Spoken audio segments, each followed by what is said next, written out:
नमस्कार, बहुत स्वागत है आपका। आप देख रहे हैं IND24 का खास कार्यक्रम द वीक ऑफ शो और मैं हूं आपके साथ Prashita Sharma. The week of show में बात करेंगे हफ्ते भर की सियासी उठापटक के बारे में।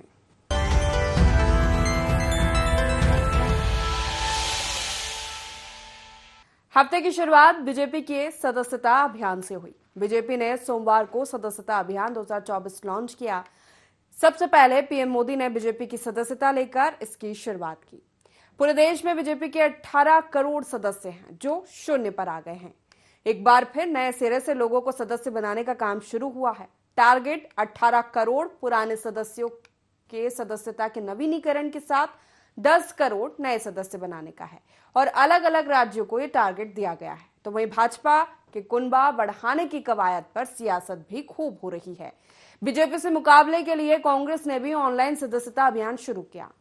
सच और अन्याय की लड़ाई में कांग्रेस का वॉलंटियर बनकर राहुल गांधी के साथ जुड़ने की अपील की। देखें रिपोर्ट। सदस्यता विस्तार की कोशिश में बीजेपी और कांग्रेस। बीजेपी ने शुरू किया देशव्यापी सदस्यता अभियान। देश में 10 करोड़ नए सदस्य बनाना बीजेपी का लक्ष्य। मिस्ड कॉल, नमो ऐप, वेबसाइट और QR कोड स्कैन कर बन सकते हैं बीजेपी के सदस्य। सदस्यता विस्तार के लिए कांग्रेस भी चली बीजेपी की राह। बीजेपी के सदस्यता अभियान की तर्ज पर कांग्रेस का वॉलंटियर्स अभियान। राहुल गांधी से जुड़ने कांग्रेस बना रही वॉलंटियर्स। सोशल मीडिया के माध्यम से वॉलंटियर्स बना रही कांग्रेस। ऑनलाइन फॉर्म भरकर बन सकते हैं कांग्रेस के वॉलंटियर। भारतीय जनता पार्टी ने सोमवार को सदस्यता अभियान 2024 लॉन्च कर दिया है। प्रधानमंत्री नरेंद्र मोदी ने इस अभियान का शुभारंभ किया। इस स्कीम के तहत पूरे देश भर में कोई भी मिस्ड कॉल, नमो ऐप, वेबसाइट और QR कोड स्कैन करके पार्टी का सदस्य बन सकता है। पूरे देश में बीजेपी के 18 करोड़ सदस्य हैं जो शून्य पर आ गए हैं। एक बार फिर नए सिरे से लोगों को सदस्य बनाने का काम शुरू हुआ है। टारगेट 18 करोड़ पुराने सदस्यों के सदस्यता के नवीनीकरण के साथ 10 करोड़ नए सदस्य बनाने का है। इस अभियान के तहत अगर किसी को पार्टी का सदस्य बनना है तो वो घर बैठे ही ऑनलाइन मोड से सदस्य बन सकता है।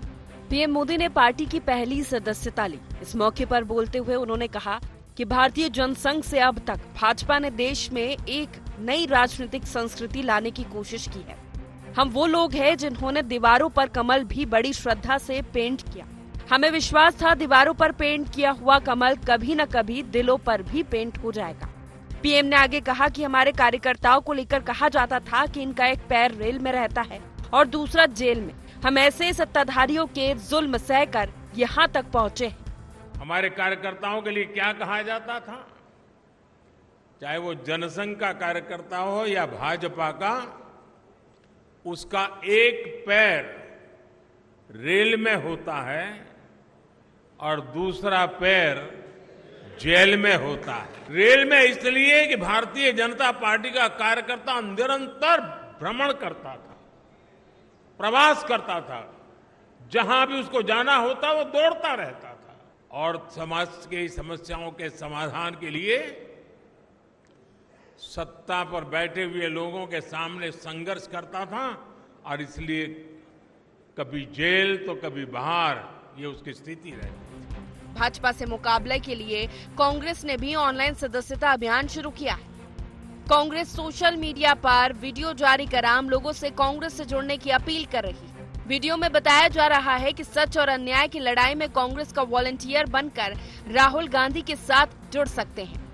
कांग्रेस ने इसके लिए एक वेबसाइट भी www.withcongress.org जारी की है, जिसमें अप्लाई कर फॉर्म भरकर लोग कांग्रेस के वॉलंटियर बन सकते हैं। दोनों पार्टियां ऑनलाइन सदस्यता को लेकर आमने सामने हैं। अगर वो वॉलंटियर बना रहे हैं तो बनाए, लेकिन वॉलंटियर बनाना, किसी विचार को खड़ा करना ये एक दिन में नहीं होता। इसके लिए डॉक्टर श्यामा प्रसाद मुखर्जी से लेकर पंडित दीनदयाल उपाध्याय से लेकर जम्मू कश्मीर में धारा 370 के लिए लाखों लोगों ने बलिदान दिया है। ये केवल इनके तथाकथित झूठे, छल, कपट, इसी आधार पर ये बातें करने से लोग नहीं खड़े होते। फिर भी अच्छी बात है अगर कर रहे हैं तो। कांग्रेस पार्टी हमेशा से वॉलंटियर्स के माध्यम से आगे बढ़ी है। भारतीय जनता पार्टी की तरह मिस कॉल से उसने कोई योजनाएं नहीं बनाई हैं। तो एक फर्जी कॉल के माध्यम से भी वो अपने सदस्य के रूप में उसे लिख लेते हैं और विश्व की सबसे बड़ी पार्टी भी फर्जी रूप से बन गए हैं।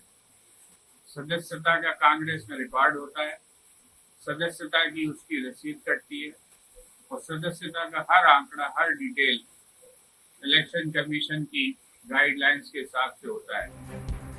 बात मध्य प्रदेश की करें तो बीजेपी ने इस बार 1.5 करोड़ सदस्य बनाने का लक्ष्य रखा है। पिछली बार उसने 95 लाख सदस्य बनाए थे।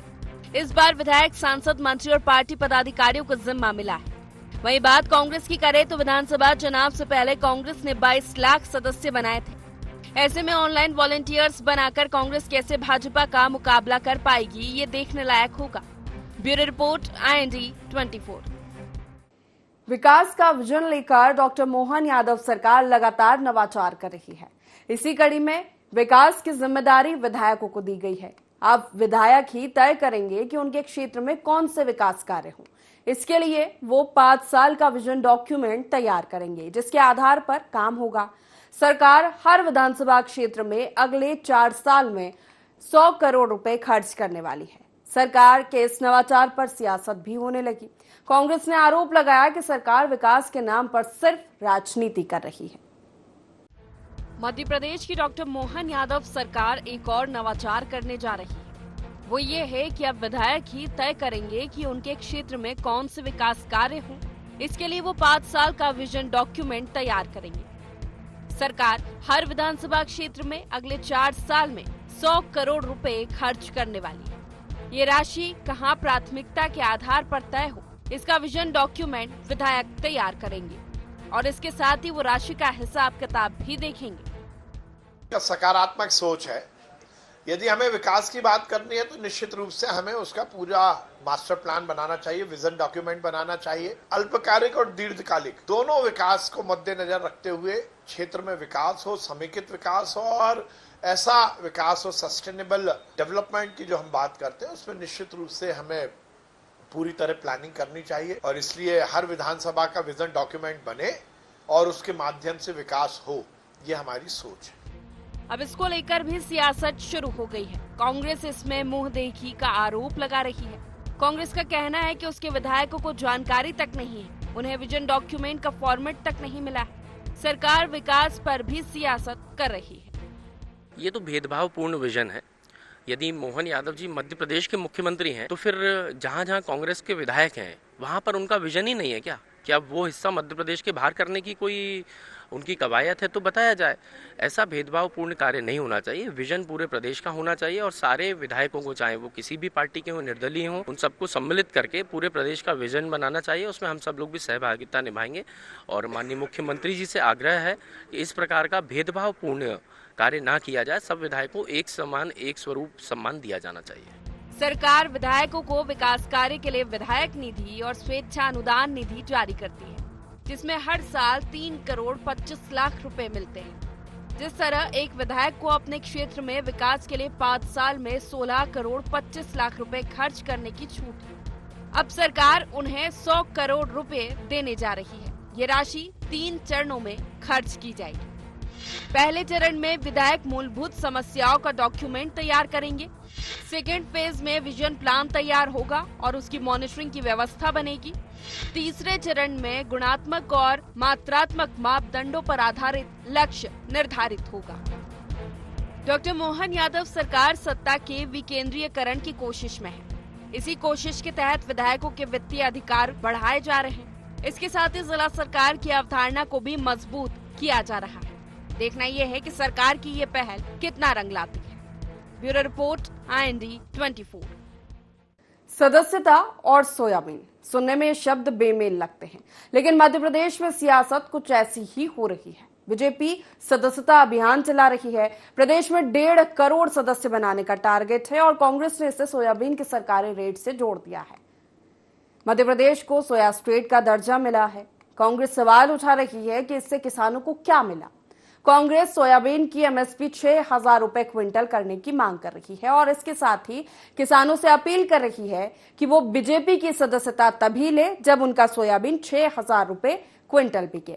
इसके बाद कई तरह के सवाल भी उठने लगे कि प्रदेश को सोया स्टेट का दर्जा मिलने के बाद ही क्यों जागी कांग्रेस, बीजेपी की सदस्यता से क्यों इसे जोड़ा जा रहा है, इस पर सियासत के क्या मायने हैं, देखें रिपोर्ट। मध्य प्रदेश के सियासी खेत में इन दिनों सोयाबीन की फसल लहलहा रही है। सत्ता पक्ष हो या विपक्ष, दोनों इस फसल को काटने की तैयारी में है। हाल ही में मध्य प्रदेश को सोयाबीन स्टेट का दर्जा भी मिला है। प्रदेश में हर साल के साथ 5.47 मिलियन टन सोयाबीन का उत्पादन करते हैं। यह देश की कुल सोयाबीन उत्पादन का 42.92% हिस्सा है। इसी के चलते मध्य प्रदेश सरकार को सोयाबीन स्टेट का तमगा भी मिला है। इसे सरकार किसानों की कड़ी मेहनत और अपनी उपलब्धि भी बता रही है। किसान भाइयों की मेहनत का फल है, जो उन्होंने अच्छे तरीके से मेहनत करके खाद, पानी, बीज, अच्छे किस्म का बीज मिला है लोगों को, इसकी उनको लाभ मिला है। दूसरी ओर प्रदेश कांग्रेस ने सोयाबीन को लेकर ही सरकार की घेराबंदी शुरू कर दी है। कांग्रेस सोयाबीन की पैदावार करने वाले किसानों की हालत पर चिंता जता रही है। मध्य प्रदेश में अभी भी अलग अलग मंडियों में सोयाबीन के दाम 3500 से 4500 के बीच प्रति क्विंटल सामने आ रहे हैं। कांग्रेस सोयाबीन की एमएसपी 6,000 रुपए प्रति क्विंटल लागू करने की मांग कर रही है। कांग्रेस ने इसके लिए प्रदेश भर में प्रदर्शन भी किया है। आज सोयाबीन का फसल न्यूनतम 6,000 रुपए किया जाए, इसको लेकर धरने का आह्वान किया है। हमारा यह कहना है कि स्वामीनाथन आयोग ने जो रिपोर्ट बनाई थी कि किसान को लागत मूल्य का 1.5 गुना न्यूनतम मिलना चाहिए और वो मिनिमम सपोर्ट प्राइस घोषित होना चाहिए। लेकिन सोयाबीन पर सियासत यही नहीं थमी। इन दिनों भारतीय जनता पार्टी का सदस्यता अभियान चल रहा है। कांग्रेस के बड़े नेता किसानों से अपील कर रहे हैं कि वो बीजेपी की सदस्यता का विरोध करें। दिग्विजय सिंह जैसे बड़े नेता सोशल मीडिया पर लिख रहे हैं कि भारतीय जनता पार्टी सदस्यता अभियान चला रही है। इसका मुंह तोड़ जवाब देना है तो इस बार सदस्यता ना ले। अगर आप किसान हो तो इसका विरोध करो, सोयाबीन का भाव दो और सदस्यता लो। सोयाबीन की आड़ में सदस्यता के विरोध पर भाजपा भी भड़क उठी है। वो इसे कांग्रेस की कुंठा करार दे रही है। सोयाबीन और सदस्यता पर दोनों पार्टियां आमने सामने हैं। किसानों को बेहतर दाम मिले, ये मध्य प्रदेश की सरकार का संकल्प है। किसानों की बेहतरी के लिए हमने काम किया, इसलिए मध्य प्रदेश सोया स्टेट बना। परंतु माननीय दिग्विजय सिंह जी, आपको कुछ कहने का हक इसलिए नहीं है कि आप वही दिग्विजय सिंह हैं जिनके मुख्यमंत्री रहते मध्य प्रदेश में तिलहन संघ बंद हुआ, मध्य प्रदेश का किसान परेशान हुआ। और शायद आप वही दिग्विजय सिंह हैं जिन्होंने मुल्ताई में गोली चलवाकर 24 किसानों की हत्या कर दी। तो आपको किसानों के और खेती के बारे में बात करने का कोई हक नहीं। ये भारतीय जनता पार्टी की सरकार है जो किसानों के कल्याण के लिए संकल्पित भी है और प्रतिबद्ध भी है। बीजेपी कह रही है कि मध्य प्रदेश सोयाबीन स्टेट है। जब इतना रिकॉर्ड सोयाबीन का उत्पादन हो रहा है तो किसानों को इसका फायदा मिलना चाहिए। तो कांग्रेस ने ये कहा है कि आप सोयाबीन के समर्थन मूल्य को बढ़ाएं ताकि मेहनत कश किसानों को इस व्यावसायिक फसल का पूरा लाभ मिले। अगर किसानों को उनके कृषि उत्पादन का समर्थन मूल्य नहीं मिलेगा, प्रति हेक्टेयर जो उत्पादन लागत है वो 20,000 रुपये हो गई है। अगर उतने भी किसान को नहीं मिले तो इनकी सदस्यता लेके करेगा क्या? प्रदेश में कांग्रेस इन दिनों पहले से सड़क पर है। वो सरकार के खिलाफ मैराथन प्रदर्शन कर रही है। ऐसे में सोयाबीन के रेट ने उसे सरकार की घेराबंदी का एक और मौका दे दिया। वो इस बहाने भाजपा को दोहरे मोर्चे पर घेरने की कोशिश कर रही है। एक और वो किसान को सरकार के खिलाफ खड़ा कर रही है तो दूसरी ओर भाजपा के सदस्यता अभियान को प्रभावित करने की तैयारी में है। अब देखना ये है कि इसमें उसे कितनी कामयाबी मिलती है। Bureau report, IND24। देश में सियासत एनडीए बनाम इंडिया लंबे समय से चल रही है। मोदी बनाम राहुल गांधी है, हिंदुत्व बनाम सेक्युलरिज्म है। सबसे बड़ा सवाल नेतृत्व का कि पीएम मोदी के मुकाबले विपक्ष का नेता कौन। ऐसे में कांग्रेस के थिंक टैंक कहे जाने वाले सैम पित्रोदा के एक बयान ने सियासत गरमा दी। पित्रोदा ने एक विदेशी मैगजीन को दिए गए साक्षात्कार में राहुल गांधी को बेहतर नेता, संरक्षक और अपने पिता राजीव गांधी से ज्यादा बुद्धिमान बता दिया। तो वहीं बीजेपी ने इस पर तंज कसते हुए कहा कि पहले राहुल गांधी को कांग्रेस बोलना सिखाए। देश में सियासी जंग चल रही है। ये जंग एनडीए बनाम इंडिया है, मोदी बनाम राहुल गांधी, हिंदुत्व बनाम सेक्युलरिज्म की है। इसमें नेतृत्व का सवाल सबसे ऊपर है। पीएम मोदी के मुकाबले कांग्रेस का चेहरा कौन है? क्या राहुल गांधी इसे डिजर्व करते हैं? ये सवाल हमेशा सियासी गलियारों में उठता रहा है। और अब कांग्रेस के थिंक टैंक कहे जाने वाले इंडियन ओवरसीज कांग्रेस के अध्यक्ष सैम पित्रोदा के बयान ने फिर इसे हवा दे दी है। पित्रोदा ने एक विदेशी मैगजीन को दिए गए साक्षात्कार में कहा कि राहुल गांधी अपने पिता राजीव गांधी से ज्यादा बुद्धिमान है। राहुल गांधी भारत की अवधारणा के संरक्षक है। राहुल गांधी रणनीति बनाने के मामले में राजीव गांधी से बेहतर है। राहुल गांधी में फ्यूचर प्रधानमंत्री के सारे गुण हैं। राहुल की गलत इमेज बनाने के लिए कैंपेन चला। राहुल को बदनाम करने के लिए लाखों करोड़ों डॉलर खर्च किए गए। मीडिया में जो राहुल की इमेज थी वह एक प्लैनेट कैंपेन पर आधारित थी। राहुल सरकार की आलोचना करते हैं, भारत की नहीं। First of all, the image created in media was based on well-orchestrated campaign against an individual where millions and millions of dollars were spent in maligning this young man. I mean, when he's highly educated, people said he never went to college. But the difference between Rahul and Rajiv maybe is that Rahul is much more intellectual, thinker. Rajiv was little more doer. They have same DNA. Pitroda के इस बयान पर BJP तंज कस रही है। BJP सांसद रविशंकर प्रसाद ने कहा कि पित्रोदा अगर सच में राहुल के अंदर पीएम की छवि देखते हैं तो पहले उन्हें बोलना सिखाए, क्योंकि वो विदेश में जाकर भारत की छवि खराब कर रहे हैं।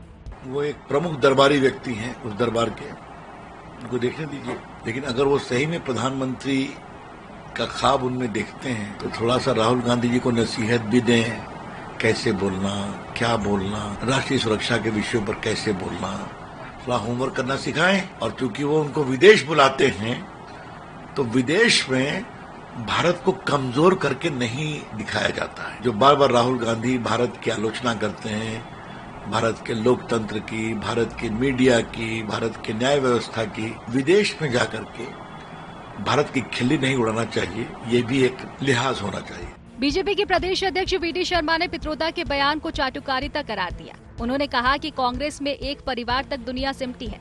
पित्रोदा भी वही कर रहे हैं। सैम पित्रोदा के बारे में एक नहीं, विरासत टैक्स के लेकर के क्या क्या विवादास्पद बातें हैं वो इस देश के अंदर करते रहे हैं। लेकिन दुर्भाग्य है, कांग्रेस घोर चापलूसी का दौर है और इस घोर चापलूसी के दौर में सैम पित्रोदा और क्या करेंगे। एक परिवार तक पूरी दुनिया सिमटी है कांग्रेस में, तो चापलूसी के दौर में वो भी लगे कैसे नजदीक पहुंचा जाए। तो इसलिए कांग्रेस का चरित्र ही ये है। वहीं कांग्रेस ने राहुल गांधी पर सैम पित्रोदा के बयान को 100% सच बताया। कांग्रेस नेताओं ने कहा कि देश की जनता भी अब ये समझने लगी है। देखिए, सैम पित्रोदा जी राजीव गांधी जी के साथ उन्होंने काम किया और ये उनकी व्यक्तिगत राय है। दोनों हमारे राष्ट्रीय नेता हैं और दोनों ने ही इस देश की सेवा की है। राहुल गांधी जी का जो आज की तारीख में परफॉर्मेंस है एज CLP लीडर, पूरा देश देख रहा है उनके बारे में। वी.डी. शर्मा जी पार्लियामेंट अभी उन्होंने जाके नहीं देखा है या ज्वाइन नहीं करी है अभी तक, क्योंकि जिस तरह से राहुल गांधी जी पार्लियामेंट के अंदर ही भाषण दे रहे हैं, उनसे सीख लेना चाहिए वी.डी. शर्मा जी को। पित्रोदा के बयान पर कांग्रेस में विरोधाभास भी देखा गया। पूर्व मुख्यमंत्री दिग्विजय सिंह के भाई लक्ष्मण सिंह ने सोशल मीडिया पोस्ट में लिखा कि पित्रोदा कांग्रेस का सबसे बड़ा दुश्मन है, बाप बेटे में फर्क पैदा कर रहा है। हालांकि हंगामा मचने के बाद लक्ष्मण सिंह ने अपना पोस्ट डिलीट भी कर दिया। कुल मिलाकर कहें तो सैम पित्रोदा के बयान ने देश में राजनीतिक नेतृत्व को लेकर सियासत गरमा दी है। अब देखना ये है कि ये सियासत कितना आगे बढ़ती है। कांग्रेस के सहयोगी दल भी इसमें सहमति जताते हैं या नहीं। Bureau report, IND24। Madhya Pradesh BJP के लिए हिंदुत्व का एपिसेंटर बनता जा रहा है। डॉक्टर मोहन यादव सरकार ने लगातार कई ऐसे फैसले लिए हैं जिसके बाद उन पर सियासत के भगवाकरण के आरोप लगने लगे। मुख्यमंत्री डॉक्टर मोहन यादव के जिस फैसले की देश भर में सनातनी तारीफ कर रहे हैं वो है महाकाल की सवारी का नाम बदलने की। अभी तक इसे महाकाल की शाही सवारी कहा जाता है, जिसे अब राजसी सवारी नाम देने की तैयारी है। तो इसी फैसले को लेकर एक बार फिर हिंदुत्व के मुद्दे पर विपक्ष ने सरकार को घेरना शुरू कर दिया है। मध्य प्रदेश देश में हिंदुत्व का नया केंद्र बनता जा रहा है। डॉक्टर मोहन यादव सरकार ने लगातार ऐसे कई फैसले लिए हैं जिसके बाद उन पर सियासत के भगवाकरण के आरोप लगने लगे। डॉक्टर मोहन के सनातनी फैसले, शपथ लेते ही खुले में अंडे और मांस की बिक्री पर भी रोक, धार्मिक स्थलों में लाउड स्पीकर की तेज आवाज पर लगाम, चित्रकूट, उज्जैन, ओरछा और मैहर में कैबिनेट बैठक का फैसला, राम वन गमन पथ की तर्ज पर श्री कृष्ण पाथेय का निर्माण, स्कूली पाठ्यक्रम में भगवान रामकृष्ण का जीवन चरित्र, सरकारी रूप से 19 दिन तक चला श्रावण उत्सव, जन्माष्टमी पर सरकारी स्कूलों में छुट्टी रद्द, श्री कृष्ण की शिक्षा का पाठ, पहली बार श्री कृष्ण का जन्मोत्सव सरकारी तौर पर मनाया गया, हर ब्लॉक में एक वृंदावन गांव और तहसील में गीता भवन। महाविद्यालयों में पढ़ाई जाएगी संघ के विचारकों और प्रमुख पदाधिकारियों की किताबें, मदरसों में गैर मुस्लिम बच्चों की धार्मिक शिक्षा देने पर मान्यता रद्द। लेकिन इन दिनों मुख्यमंत्री डॉक्टर मोहन यादव के जिस फैसले की देश भर में सनातनी तारीफ कर रहे हैं वो है महाकाल की सवारी का नाम बदलने की। अभी तक इसे महाकाल की शाही सवारी कहा जाता है, जिसे अब राजसी सवारी नाम देने की तैयारी है। मुख्यमंत्री ने खुद इस शब्द का इस्तेमाल किया है। आज उज्जैन में बाबा महाकाल की आखिरी राजसी सवारी निकल रही है। लोगों को जो आपत्ति है कि भाई ये जो है मुगल कालीन शब्द है, कहीं ना कहीं इससे ऐसा लगता है कि ये शब्द हटना चाहिए, तो अगर इस पर विचार विमर्श करके अगर संभव हुआ तो करेंगे। मुख्यमंत्री के इस कदम की सराहना सनातन समाज की शीर्ष संस्था अखाड़ा परिषद कर रहा है और वो कुंभ के शाही स्नान का नाम बदलने की मांग उठाने लगा है। देखिए, पेशवाई है, शाही स्नान जो पेशवाई है, उसके लिए जब हम वहाँ बैठेंगे प्रयागराज में, सभी अखाड़े बैठेंगे, बैठ करके उसके लिए चिंतन किया जाएगा। और मैं ये कहना चाहूंगा जो भी उर्दू शब्द है उनको निकाल करके हिंदी संस्कृत के शब्दों का प्रयोग होगा। इधर विपक्ष यानी कांग्रेस मामला बहुसंख्यक वर्ग की भावनाओं से जुड़ा होने की वजह से इसका खुलकर तो विरोध नहीं कर रही, लेकिन सनातन की आड़ में जनता से जुड़े मूल मुद्दों से मुंह मोड़ने की कोशिश करार दे रही है। पहले बता दें कि शाही शब्द का अर्थ क्या है, उसके बाद बदल दें। फिर एक काम करें, जो मिठाई है शाही टुकड़ा, उसका नाम बदल दें, पनीर का नाम बदल दें शाही पनीर। धीरे धीरे ये शाही स्नान का नाम बदल देंगे। जब इतने नाम बदल रहे हैं और शाह शब्द और शाही शब्द से इतना ऐतराज है, तो अमित शाह के नाम के आगे जो शाह शब्द लगा है इसको भी बदल दो। सीएम साहब कहाँ नाम बदलना चाहते हैं और कहाँ नाम का विस्तार करना चाहते हैं, वो उनका विवेक है। अपराध कितने हैं उस पर उनको ध्यान देना चाहिए। नाम बदलने से उस बैंक की असमत बच सकती हो, तो उनकी इच्छा। मध्य प्रदेश में 2 दशक से भाजपा की सरकार है, तो इसके पीछे जन कल्याणकारी योजना, नीतियों, विकास, सुशासन के साथ भाजपा का हिंदुत्ववादी एजेंडा भी है। मौजूदा समय में तो मध्य प्रदेश के CM doctor Mohan Yadav, UP के सीएम योगी आदित्यनाथ और असम के सीएम हेमंत बिस्वा शर्मा की छवि सनातन के ध्वजवाहक की बनती जा रही है। देखना यह है कि शाही सियासत और राजसी राजनीति का भाजपा को क्या फायदा मिलता है और इसके आगे क्या साइड इफेक्ट नजर आते हैं। Bureau report, IND 24। Madhya Pradesh का लगभग हिस्सा किसानों और कृषि पर आधारित है और हमेशा सियासत भी इन्हीं के इर्द गिर्द घूमती नजर आई। राजनीतिक दलों ने हमेशा से खुद को किसानों का हितैषी बताया है और कृषि क्षेत्र में विकास करने का दावा किया है। एक बार फिर मध्य प्रदेश में प्रदेश को सोया स्टेट का दर्जा मिलने के बाद किसानों पर सियासत होने लगी है। कांग्रेस सोयाबीन की MSP 6000 क्विंटल करने की मांग को लेकर एक बड़ा प्रदर्शन करने की तैयारी में है। कांग्रेस का आरोप है कि बीजेपी ने सिर्फ किसानों को ठगने का काम किया है, तो बीजेपी तंज कस रही है कि प्रदेश में किसानों ने कांग्रेस को नेग्लेक्ट कर दिया है। मध्य प्रदेश में कांग्रेस एक बार फिर बीजेपी सरकार के खिलाफ मोर्चा खोलने जा रही है। इस बार कांग्रेस किसानों के मुद्दे पर बड़ा आंदोलन करने की तैयारी में है। 20 सितंबर को कांग्रेस के कार्यकर्ता पूरे राज्य में धरना प्रदर्शन करेंगे। सोयाबीन की MSP 6000 रुपए क्विंटल करने, चुनावी वादे के अनुरूप 2700 रुपए क्विंटल गेहूं और 3100 रुपए क्विंटल धान की खरीदी की मांग को लेकर ये प्रदर्शन होने जा रहा है। कांग्रेस के प्रदेश अध्यक्ष जीतू पटवारी ने आरोप लगाया कि भाजपा के नेता हर मंच से किसानों की आय दोगुनी करने का वादा करते हैं, लेकिन आज मध्य प्रदेश के हर किसान पर 80,000 का कर्ज है और किसान की आय 27 रुपए रोज हो गई है। विधानसभा का ऐसा कोई सत्र नहीं था जिसमें उन्होंने बार बार किसानों की आय दुगनी की बात की थी। उसी बात का अनुसरण देश के प्रधानमंत्री नरेंद्र मोदी ने 2016 से इस भावना को व्यक्त करना चालू किया बरेली में पहली बार कि किसानों की आय दुगनी करें। आज स्थिति है मध्य प्रदेश की और ये ऑथेंटिक बात है। जो सरकारी एजेंसियां इस पूरे मापदंड को, सूचकांक को निर्धारित करती है, उसके आधार पर बात है। कि 27 रुपए पर किसान की आमदनी है और लगभग 80,000 से 1 लाख रुपया पर किसान पे कर्जा है। कांग्रेस के किसान आंदोलन पर बीजेपी के प्रदेश अध्यक्ष वी.डी. शर्मा ने पलटवार किया है। उन्होंने पीसीसी चीफ जीतू पटवारी से सवाल किया कि एमपी में 15 महीने की सरकार में किसने कर्ज माफी के नाम पर किसानों से धोखा किया, मुल्ताई में किसानों पर गोलियां किसने बरसाई। वी.डी. शर्मा ने दावा किया कि मध्य प्रदेश के किसानों के जीवन में जो भी बदलाव हुआ है बीजेपी ने किया है। एमएसपी को स्वामीनाथन आयोग की रिपोर्ट सब भाजपा ने लागू किया। कांग्रेस किसानों की इन मांगों को नेग्लेक्ट करती रही, इसलिए किसानों ने उसे नेग्लेक्ट कर दिया।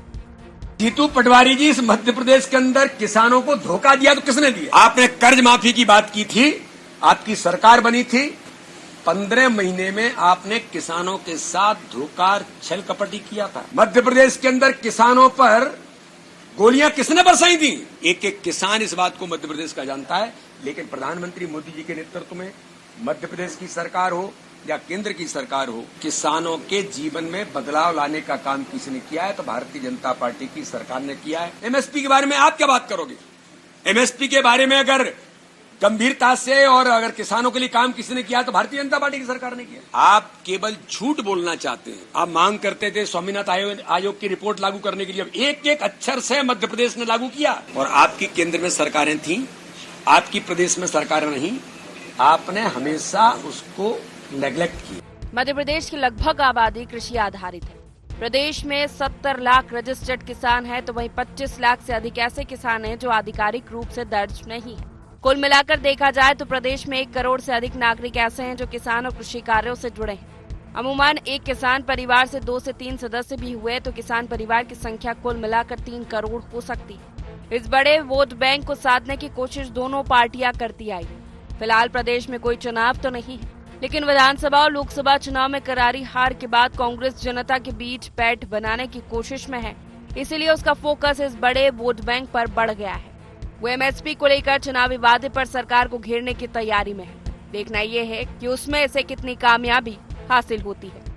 Bureau report, IND 24। तो द वीक ऑफ शो में फिलहाल इतना ही। आप बने रहिए IND 24 के साथ। नमस्कार।